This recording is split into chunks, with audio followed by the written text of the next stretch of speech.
A Embrapa criou. É isso. Eu replicaria esse modelo em outras áreas: investimento, capacitação, tecnologia, trabalho sério. E acho que isso aplicado a qualquer segmento. Voltando ao início da nossa conversa, nós falamos só sobre o ativismo judicial bom. E o ativismo judicial ruim também existe.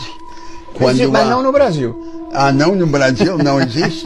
Quando há um truque técnico ou formal, muitas vezes motivado por fatos antigos, e surpreendentemente usado para produzir uma reviravolta política para armar e desarmar quadros eleitorais. Isso é o que eu chamaria o ativismo judicial nocivo. Eu preciso dizer para o senhor, assim, o Brasil viveu, nos últimos 4 anos, momentos de algum grau de anomalia e de ameaça às instituições democráticas. Houve uma clara percepção de que havia um risco. E houve um fenômeno assim, que foi a Lava Jato, que teve uma faceta positiva, que foi a revelação de um quadro de corrupção estrutural, sistêmica e institucionalizada que a gente tem que enfrentar. Mas, por outro lado, houve uma politização,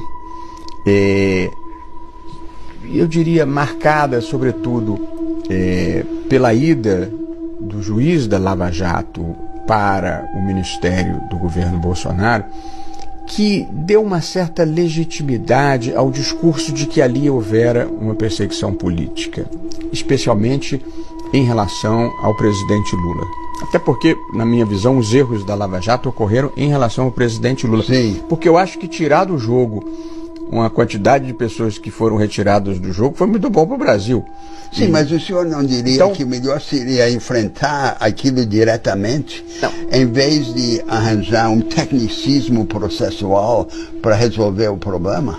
Mas então, eu imagino que o senhor esteja se referindo à decisão do Supremo relativamente à questão do presidente Lula e à invalidação do processo. Então, houve uma mudança contextual, conjuntural, que deu plausibilidade ao discurso de que ali tinha havido uma politização indevida. Sim. E aí, enfim, parte do Supremo entendeu que era importante fazer uma correção de rumo ali. Sim.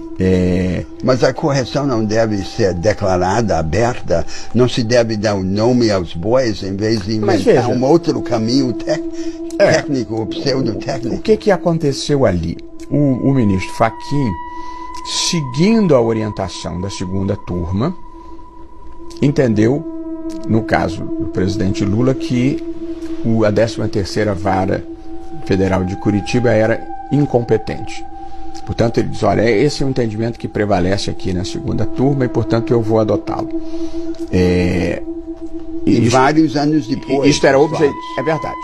Isso era objetivamente um fato. A segunda turma tinha essa posição. E a outra parte da própria segunda turma entendeu que devia invalidar o processo por suspeição do juiz. Foi, no fundo, o que se colocou no plenário do Supremo foi incompetência e suspeição. A escolha entre o mecanismo oblíquo e o mecanismo direto. Optaram pelo oblíquo. Na verdade, prevaleceu, eu nem votei assim, porque eu não achava que o caso era de suspeição, mas prevaleceu o entendimento da suspeição, ou seja, a maioria do Supremo entendeu que o fato de o juiz do caso ter aceitado ser ministro e outras circunstâncias que envolveram esse episódio, isso levaria à suspeição. Eu preciso dizer que eu não fiz parte nem do endeusamento, nem da demonização da Lava Jato. Acho que houve coisas positivas e importantes, e acho que houve coisas criticáveis, e elas se concentraram, eu diria, na figura do presidente Lula. As críticas que eu faria de vazamento da conversa com a presidente Dilma, uma condução coercitiva que talvez não se justificasse, o próprio PowerPoint em que no momento da denúncia você já aponta quem é culpado, a gente diz quem é culpado quando o processo termina. A divulgação da delação do ex-ministro Palocci no momento eleitoral. Ali acho que houve erros. Eu não dou muita importância para a Vaza Jato, que considero que ela é produto de crime. Portanto, houve acertos importantes e houve erros que o Supremo qualificou como justificando a suspeição. Eu, honesto e sinceramente, eu não caracterizaria isso como uma situação de ativismo. Eu caracterizaria isso como uma mudança na realidade fática que levaram a uma reinterpretação. Depende tudo dos detalhes, né? Se concordarmos que o processo estava viciado e diz que estava viciado e anula, é uma coisa. Se usa um truque processual para atingir o resultado político desejado, é outra coisa. Aí é que está o problema. Essa ideia de soluções caprichosas e direcionadas, isso é que precisamos evitar. Tenho certeza que o senhor concorda comigo. Não, eu concordo que se deve evitar. Talvez eu não concorde que tenha acontecido. Vamos deixar essa questão para ser resolvida pelos nossos ouvintes.